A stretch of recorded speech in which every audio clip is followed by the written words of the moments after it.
Apaw! Teka namit ang gulay. Munggo with dahon ng kamote. Ayan. At saka mayroong sahog na dried hipon. Ayan. Talagang masarap at masustansya. Paborito ng alaga ko ito, kaya nag-request na magluto daw ako ng green bean soup with kamote tops.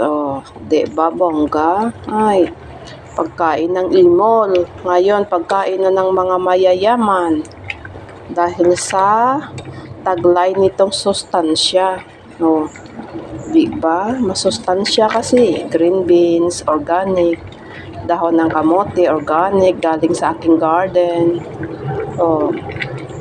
Talaga namang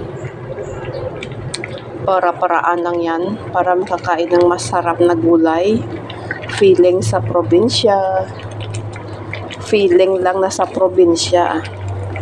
Siyempre, kung ano gusto kainin, wala namang problema. Dahil ano oras man pwedeng magluto. Diba? Luto na yan.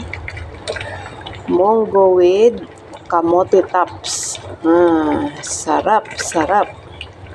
Munggo with dahon ng kamote. Ayan guys. Thank you for watching. Have a nice day po. Bye-bye. God bless.